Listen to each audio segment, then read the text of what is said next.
Los ideales de independencia que llevaron a la creación en el siglo XIX de lo que hoy es Colombia incluían también grandes aspiraciones de progreso material. Sin embargo, nuestro país vivía en un gran atraso y fue solo a costa de grandes esfuerzos que pudimos iniciar la transformación del entorno para dejar atrás nuestro pasado colonial.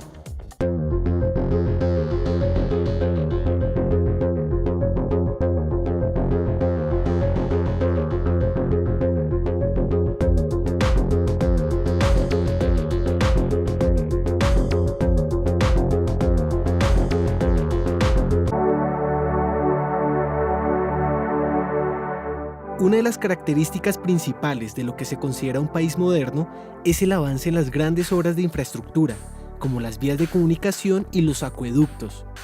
A estos avances aspiraba también Colombia al erigirse como nación independiente, pero antes debía enfrentar grandes obstáculos, como el déficit financiero y el atraso técnico. El medio para encarar estos obstáculos era por supuesto la ingeniería, pero para ese momento la ingeniería no estaba vinculada tanto con las obras civiles como con la guerra. Ahora estoy frente al Museo Militar, en el centro de Bogotá. Aquí me voy a encontrar con Antonio José Mejía, ingeniero electricista de la Universidad Nacional y un estudioso de la historia de la ingeniería. El terreno que ocupa el Museo Militar era originalmente un gran patio de la Casa de la Moneda, del Virreinato de la Nueva Granada, en el siglo XVII. 100 años después, a mediados del siglo XVIII, se construyó la edificación actual del museo. Allí vivió la familia Ricaurte, a la que pertenecía el prócer Antonio Ricaurte. Antonio, quisiera saber qué relación tiene este museo militar con la Facultad de Ingeniería. Resulta que la Facultad de Ingeniería, que se creó en 1861, empezó en un convento. O sea, aquí arribita, en la Candelaria, esa fue la primera sede de la Facultad de Ingeniería. Y los primeros 30 años estuvimos de convento en convento. Hasta que finalmente, en 1910, se pudo conseguir esta sede, entonces fue la primera sede de la facultad. Entonces, con mucho orgullo, digámoslo así, y eso pues contribuyó mucho a que los ingenieros fueran vistos con más respeto, pues ya había como algo que los identificaba, que tuviera como más prestancia. ¿Qué otra relación hay entre la ingeniería y el aspecto militar? Sí, realmente bastante, porque la ingeniería nació mucho de los militares. El fundador de la Facultad de Ingeniería fue un general, el general Tomás Cipriano Mosquera. Los primeros profesores y los primeros estudiantes eran ingenieros civiles y militares al tiempo. Entonces ellos se preocupaban por las obras civiles, por construir cosas, construir vías, construir puentes, pero también tenían que estar preocupados por las estrategias militares porque estaban en la guerra, ¿cierto? El primer nombre de la facultad, cuando se creó en 1861, es Colegio Militar y Escuela Politécnica. Los primeros estudiantes tenían que tener clases de esgrima, de natación, de tiro, o sea que había una formación militar, por lo menos los primeros 20 años fue bastante fuerte. Luego, en 1888 ya se dijo no, nos vamos a dedicar a la ingeniería puramente civil. Durante el siglo XIX, la casa tuvo varios usos, como fábrica de velas y fábrica de ceras. Al iniciar el siglo XX, fue sede de la Facultad de Matemáticas e Ingeniería y luego de la Escuela Nacional de Bellas Artes. Desde 1982 funciona como museo. ¿Cuál es la principal diferencia entre la ingeniería militar y civil? La principal diferencia son las aplicaciones, ¿no? La ingeniería militar fue una necesidad muy grande cuando había tantas guerras. Uno puede acordarse de Leonardo da Vinci, por ejemplo, que ofrecía sus servicios como ingeniero militar. Sabía que a los príncipes les interesaba bastante eso y sabía también el tiro parabólico, sabía manejar cañones, sabía construir puentes, sabía hacer catapultas. Todas esas armas importantes para la guerra las manejaba, digamos, él como ingeniero militar. Entonces los ingenieros militares acá pues sabían lo mismo, además de táctica, estrategia, movimientos en el campo, etc. El ingeniero civil, pues lógicamente se preocupa por construcciones civiles, edificios, monumentos, puentes, puertos, ferrocarriles, ¿cierto? ¿Cuáles fueron los primeros ingenieros civiles que aparecieron. Sí, bueno, el primer ingeniero civil graduado que trabajó en Colombia fue Lino de Pombo, el papá de Rafael Pombo, entre otras cosas. Él, pues, digamos que impulsó muchísimas cosas, ¿cierto? Entre otras, pues también construcciones y los primeros mapas del país. Estuvo un poco involucrado en eso. En su faceta como científico, Francisco José de Caldas, que pasaría a la historia con el sobrenombre del Sabio, sobresalió como geógrafo y astrónomo. Participó en la expedición botánica y fue el primer director del Observatorio Astronómico de Bogotá.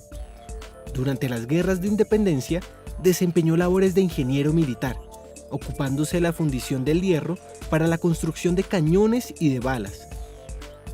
Como ingeniero militar, conocía los principios de la balística, que permitían calcular la trayectoria de las balas de cañón.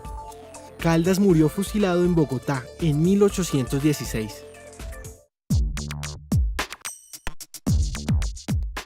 El edificio de Ciencia y Tecnología de la Universidad Nacional de Colombia fue inaugurado en el año 2008.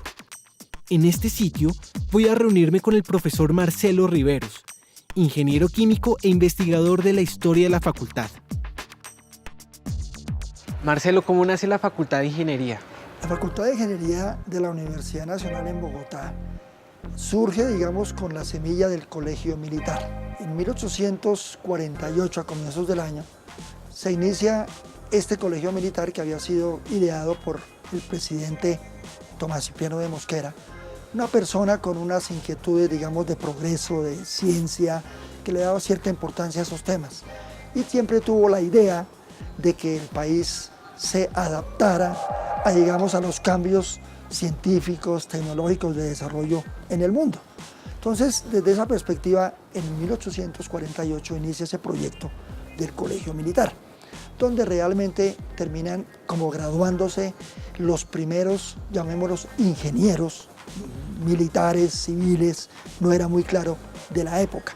Y posteriormente, en una nueva presidencia de Tomás Cipriano de Mosquera, él intenta revivir el proyecto del Colegio Militar con la Escuela Politécnica. Se llama la Escuela Politécnica, tomando siempre el modelo francés de la École Polytechnique francesa, que le daba una importancia muy fuerte a la matemática. O sea que pensaban que la formación del ingeniero tenía que tener un fundamento matemático bastante fuerte. El Colegio Militar fue fundado en 1848 por el general Tomás Cipriano de Mosquera. El colegio se dedicaba a la formación de ingenieros militares y seguía el modelo de la Escuela Politécnica de Francia. Según este modelo, se le daba una gran importancia a las matemáticas dentro del plan de estudios. El Colegio Militar desapareció en 1854 por la inestabilidad política del país, pero el proyecto se rescató en 1861 bajo el nombre de Escuela Politécnica. En el interior del país, las principales obras de ingeniería eran los puentes, como el Puente del Común, donde inicié mi trayecto de hoy. Este puente facilitaba la comunicación terrestre entre la capital y las regiones de Boyacá y los Santanderes.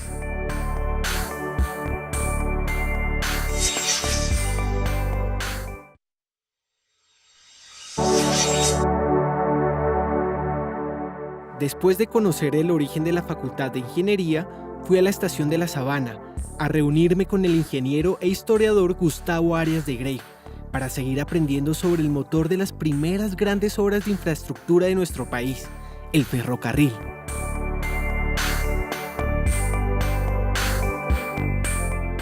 ¿Cuál es la historia de los ferrocarriles en Colombia, en grandes rasgos? Los ferrocarriles en Colombia, en cierto modo, nunca se terminaron y acabaron siendo un fracaso por eso, porque nunca se terminaron. Se comenzaron muchísimos ferrocarriles, tardaron muchos años en construirse los kilómetros que se construyeron, pero realmente cuando se terminó lo que pudo llamar una red de ferrocarriles, que tampoco era la red que necesitaba el país, ya había proliferado las carreteras y el automóvil y el avión. Entonces el ferrocarril en cierto modo llegó tarde a Colombia, aunque se inició muy temprano, terminó llegando tarde. Bueno, ¿y cuáles fueron las principales obras de ferrocarril y de vías férreas que se realizaron en Colombia en el siglo XIX? Bueno, de la principal, indudablemente, el ferrocarril de Panamá. El ferrocarril de Panamá, que era parte de Colombia, se construyó entre 1851 y 1854 y se convirtió en una empresa importantísima que generó recursos, muchos recursos al país, que se usaron en principio para comenzar a construir otros ferrocarriles. El ferrocarril de Panamá, pues de importancia mundial, fue el primero de Colombia. La principal obra de ingeniería desarrollada en Colombia durante el siglo XIX fue el ferrocarril de Panamá. Su construcción se inició en 1850, a través de concesiones francesas y norteamericanas. El ferrocarril unía el sitio de Colón en el Atlántico con Ciudad de Panamá en el Pacífico. Este ferrocarril fue el principal medio de transporte a través del istmo hasta la construcción del Canal de Panamá. ¿Y qué le dejó el ferrocarril a Colombia en términos de modernización? Pues el ferrocarril fue el que movió a Colombia, el que la modernizó, el que permitió la industrialización. Y las primeras máquinas que llegaban a Colombia fueron las locomotoras. Los primeros ingenieros mecánicos, los de los ferrocarriles, los primeros ingenieros de vías, que construían vías y las trazaban y hacían puentes, los de ferrocarriles. Es decir, toda la tecnología y la técnica colombiana de esa época fueron los ferrocarriles. Las escuelas más importantes técnicas, no existía el SENA, eran las escuelas del ferrocarril. De mucha fama la del ferrocarril de Antioquia. Quien entraba a trabajar al ferrocarril de Antioquia tenía una instrucción, pero el estado del arte en ese momento lo enseñaba el ferrocarril de Antioquia. A finales del siglo XIX se iniciaron varios proyectos ferroviarios en Colombia. Unos buscaban unir los puertos del Mar Caribe, Barranquilla, Cartagena y Santa Marta, con el río Magdalena. Otros buscaban también comunicarse con el río Magdalena, pero desde las principales ciudades del interior, como Bogotá, Medellín y Bucaramanga. Las líneas restantes buscaban unir el puerto de Buenaventura, sobre el Océano Pacífico, con las ciudades de Cali y Popayán. Aparte de ingeniero e historiador, Gustavo Arias de Greiff también es pintor y ha plasmado en sus obras algunas de las locomotoras emblemáticas de la historia de los ferrocarriles en Colombia. Durante la colonia, las obras más notables de ingeniería tenían que ver con la navegación, como las murallas y las defensas del puerto de Cartagena de Indias.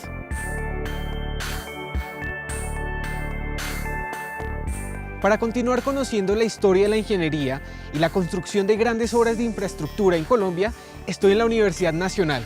Acá me voy a encontrar con Jaime Alemán, ingeniero electricista y docente.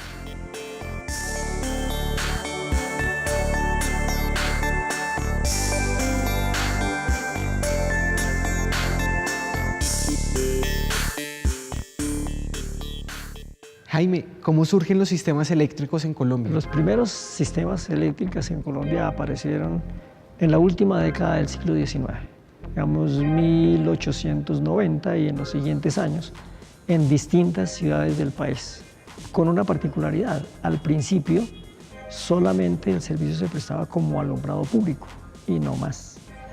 Ya, digamos, unos 15, 20 años después se empezó a haber servicios para las casas, para los hogares. Bueno, ¿y qué impacto tuvieron en su momento las obras y los sistemas eléctricos en otro tipo de infraestructuras? Digamos, las centrales hidroeléctricas son obras que impactan en zonas muy grandes. Digamos, hay que hacer unos embalses, desviar unos ríos, hacer unos túneles. Esas son obras gigantescas. A la larga, la máquina que produce electricidad ocupa un espacio muy pequeño, pero la obra en sí es gigantesca. Digamos, desde donde se desvía un río y se hace una presa hasta donde está el sitio, puede haber kilómetros y kilómetros de obra de infraestructura. Eso es monumental. ¿Y con qué grandes hitos contamos de infraestructura eléctrica en Colombia? En Colombia se creó una cosa que se llamó el Plan Nacional de Electrificación, que se ejecutó, digamos, a finales de los años 60 y todos los años 70, y nosotros crecimos de una manera muy, muy grande. Hoy tenemos un sistema eléctrico que es, digamos, tan competente como el de otros países de la región. Bogotá fue la primera ciudad colombiana que contó con alumbrado eléctrico en 1890. Pronto la siguieron otras capitales como Bucaramanga y Barranquilla. Entre 1970 y 1990, casi 100 años después, se consolida el Sistema Eléctrico Nacional. En esta época se construyen los grandes proyectos hidroeléctricos, como San Carlos en Antioquia, Chivor en Boyacá y Betania en el Huila. Así se aumenta la cobertura en electricidad dentro del territorio y se logra la interconectividad entre las diferentes regiones del país. Bueno, ¿y cómo nos proyectamos hacia el futuro en términos de infraestructura eléctrica? Nosotros tenemos la unidad de planeamiento minero energético del Ministerio de Minas y ellos tienen un plan que se renueva todos los años y se hacen planes para los siguientes 15 años. Siempre tenemos previsto qué va a suceder en los siguientes 15 años teniendo en cuenta la posible demanda. La demanda está muy bien establecida, muy bien estudiada. El país está muy bien planeado. La planeación eléctrica en Colombia es, digamos, yo creo que una de las cosas que se hacen bien entre nosotros. Bueno, ¿y cómo se ve reflejada la modernización actualmente en nuestras redes eléctricas? En primer lugar, las tecnologías en el mundo se mejoraron, en Colombia se conocieron y también crecimos lo suficiente. Entonces, se decidió lo que verdaderamente ha venido a modernizar nuestro sistema y es que todas esas empresas regionales se conectaron entre sí y nació lo que hoy conocemos como interconexión de energía. Y tanto que tenemos una empresa que se llama Interconexión Eléctrica S.A., famosísima, ISA. ISA es eso, el manejo interconectado de todo el sistema del país. Colombia está interconectada. Todos los sistemas desde la costa hasta Nariño y toda la zona andina tenemos un solo sistema eléctrico, uno solo.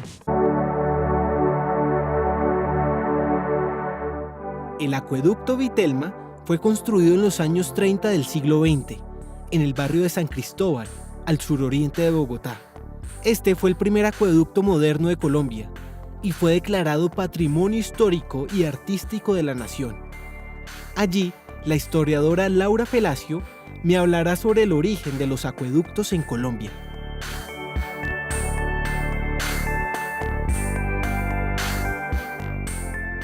Bueno, Laura, para comenzar yo quisiera saber en qué lugar estamos. Bueno, estamos en la planta de tratamiento de Vitelma. Esta construcción hizo parte del nuevo acueducto de Bogotá, que fue una obra que se desarrolló entre el 33 y el 38 más o menos. Se inauguró en el cumpleaños, en el cuarto centenario de fundación de la ciudad. Y esta obra lo que hizo fue construir la primera represa que tuvo Bogotá. ¿Y qué otros cambios trajo consigo la creación de ese acueducto? Se implementaron nuevos materiales, nuevas tuberías, nuevas máquinas de clorificación, se captaron nuevos ríos, cada vez se buscaban ríos más distantes y más grandes, entonces se ve el impacto de la ciudad en su entorno natural. Y así es básicamente la dinámica del siglo XX, incorporar nuevas fuentes, nuevas cuencas hidrográficas cada vez más grandes y cada vez más distantes. Entonces el impacto de la ciudad ambientalmente cada vez va a ser mayor. En la década de 1880, empresarios privados iniciaron la construcción del primer acueducto de Bogotá, con tuberías de hierro. Tenía una cobertura pequeña dentro de la ciudad. En la década de 1910, el acueducto de Bogotá pasó a manos públicas, con la creación de la Empresa Municipal de Acueducto de Bogotá. Con esto se aumentó la cobertura y empezaron a mejorar las condiciones de salubridad en la ciudad. ¿Y por qué podría considerarse que los servicios públicos son determinantes para la modernización de una ciudad? Bueno, pues la idea también de una ciudad moderna es también una ciudad que preste una mejor calidad de vida a los ciudadanos. Y entre mayor número de ciudadanos pueda atender en las mejores condiciones, pues mucho mejor. El hecho de que existiera un acueducto que fuera manejado de manera pública, que se expandiera la cantidad de conexiones domiciliarias, hizo que más gente fuera capaz de emprender en una serie de, digamos, prácticas que eran vistas ya como un requisito. La práctica de la limpieza del cuerpo, el lavado de las manos, el lavado de la cara. Se empezó a ver no solo como un privilegio, sino ya como una necesidad de todos los sectores sociales, en pro, digamos, de la prevención de enfermedades, de la disminución de la mortalidad. Según lo que he descubierto hasta ahora, la ingeniería jugó un papel crucial en los intentos de modernización de Colombia. primero a través de la creación de las líneas férreas y luego con la construcción de las redes eléctricas y los acueductos.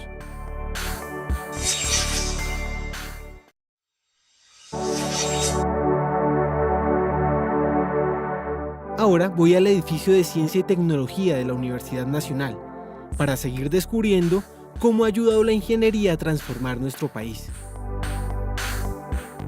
Siendo la ingeniería un estudio tan integral, me imagino que también fue importante para la modernización de Colombia. La opinión pública en general asocia una obra de ingeniería con algo tangible, ¿no es cierto? Algo grande, un edificio, un puente, un acueducto, un estadio de fútbol, ese tipo de cosas la gente dice en la ingeniería.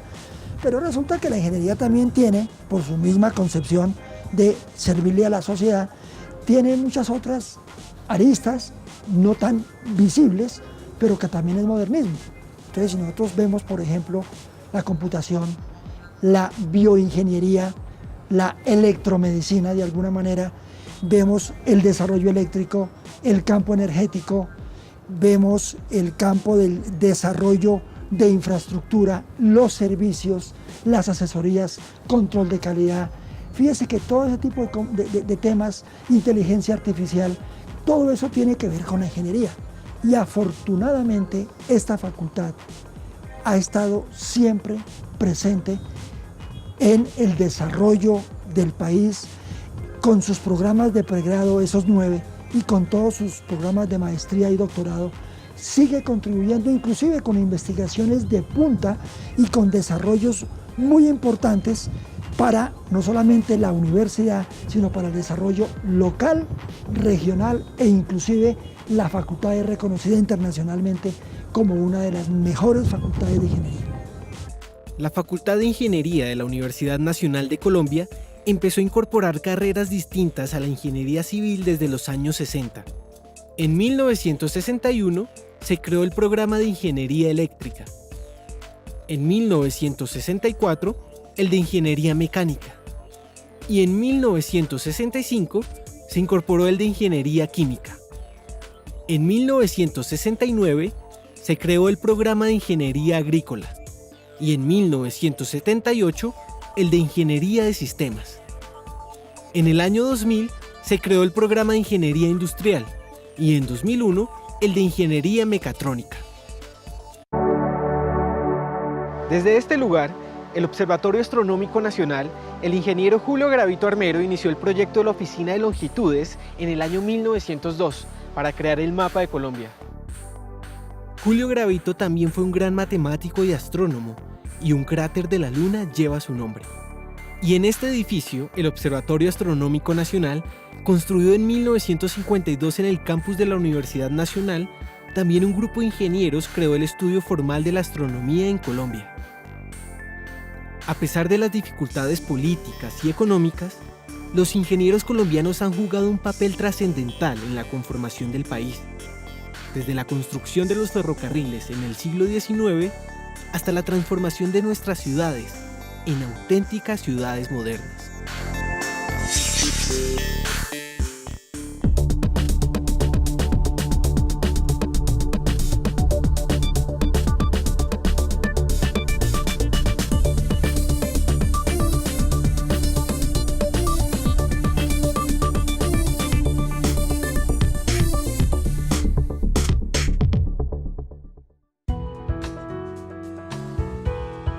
Sesquicentenario Universidad Nacional de Colombia.